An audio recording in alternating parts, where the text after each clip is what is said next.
Okay, you better brace yourself because I'm going to talk about an experiment that I did a month ago, and that was to be chronically online. And what that basically means is that I had no restrictions when being on my phone. I would wake up, the first thing I would check is my phone. And obviously, I know that that is unhealthy. And the reason why I did that is because I wanted to see the difference between if I didn't use my phone for that long and if I was chronically online. Because I've been through the extremes. I've been through having no phone. I've been through using a phone a little bit, but not really, using it too much. And I've been through using it so much that that's the highlight of your day. So essentially, I wanted to share my experiences, my perspective, and my lessons that I've learned through this month of being chronically online. Hello. Okay, you understand? But I turn one time. Say that. You could go. Yeah. But it has to be realistic.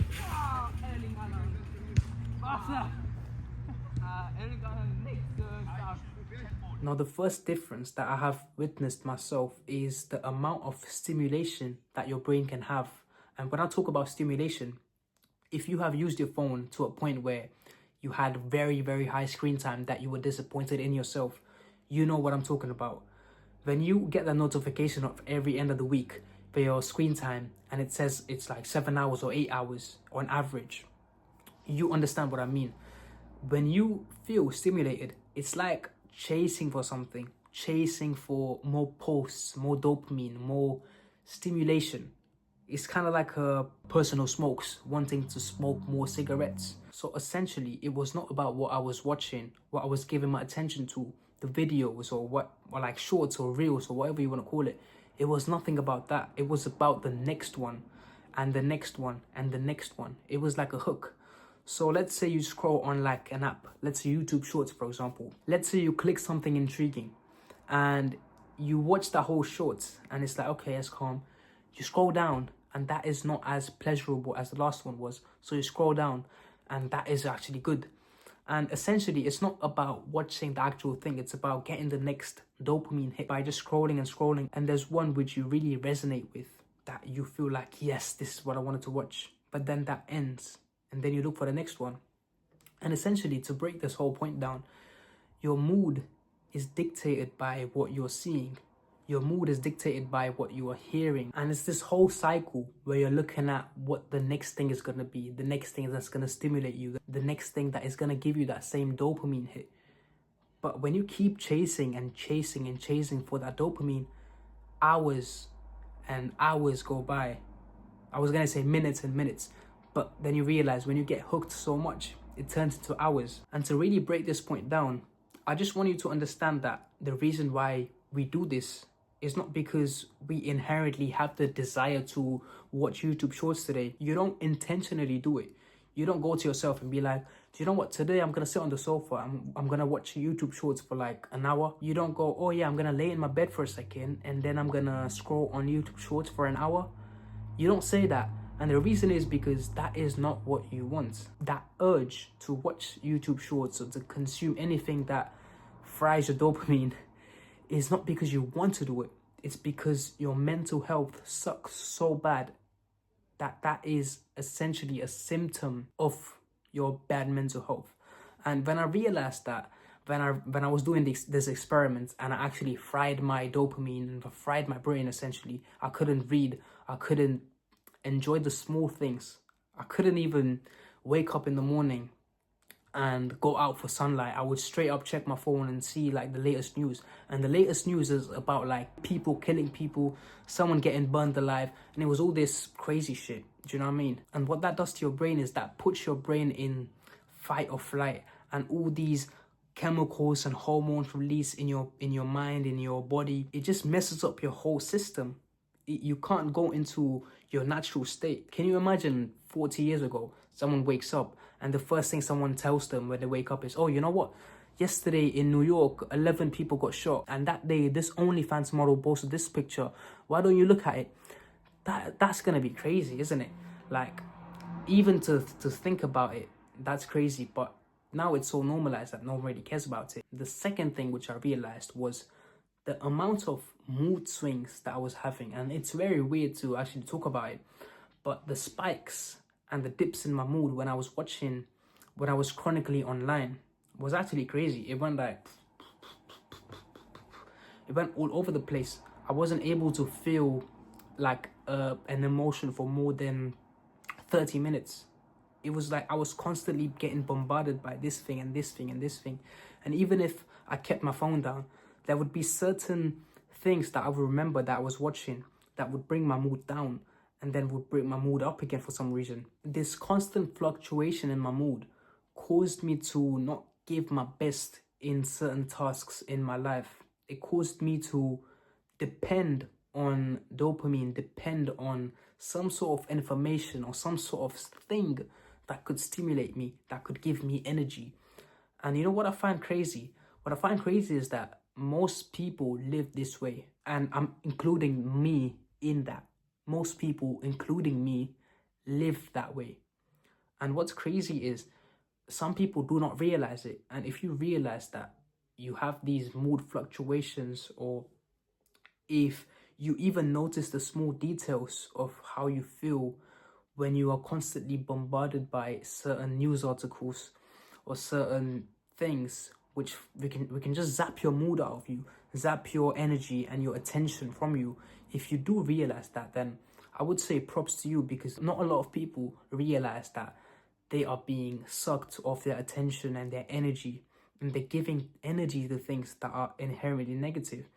And just as a side point, I wanted to talk about this in the video, where if you constantly give your attention, your energy, which is your most valuable resource, if you constantly give that away to something which is negative or something that doesn't really impact your life, if you looked at the news, you would see, oh, this celebrity was wearing this yesterday by this designer brand and he was hanging out with this person.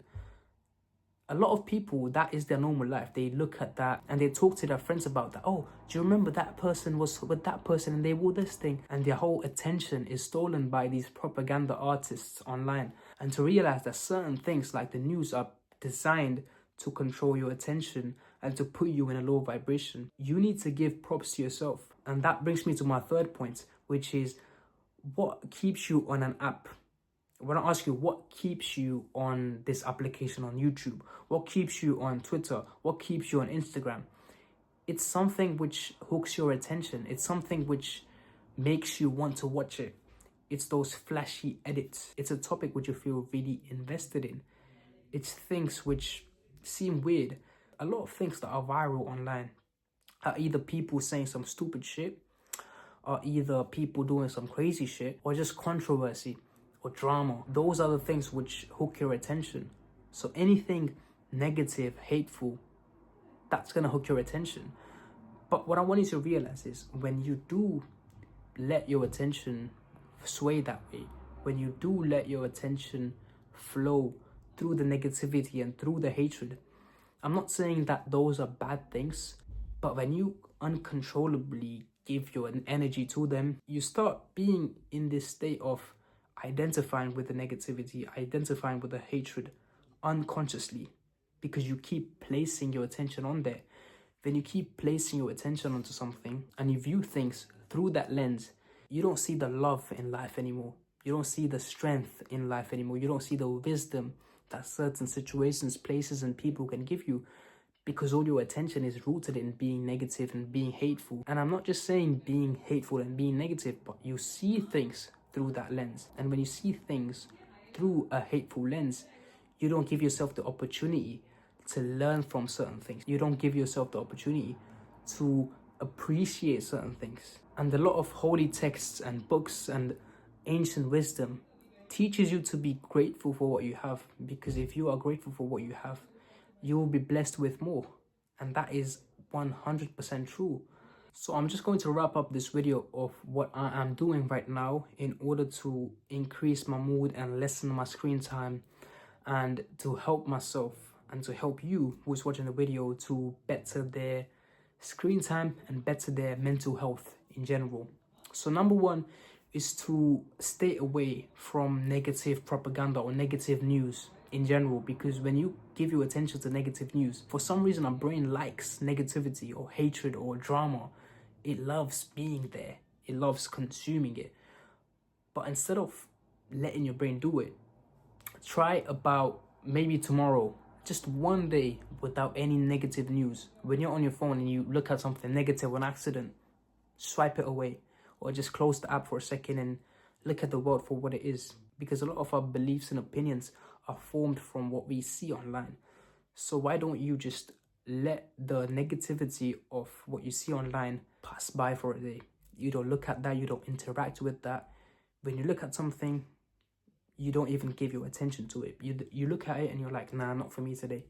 That's the number one thing that I want you to do, because that's basically creating this shield of, I'm not saying negativity is a bad thing, but this thing where you don't lose yourself in the negativity. You try to see it for what it is and let it pass and let it not affect you, because a lot of the negative stuff, it doesn't really affect you.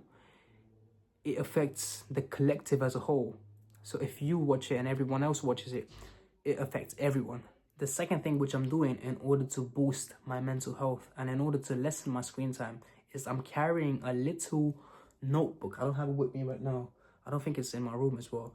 But I have this little notebook which I just write down certain things in which I want to remember. And that could be quotes, that could be small sketches of random stuff, or it could be something that I want to remind myself at night, or like some random stuff that I write.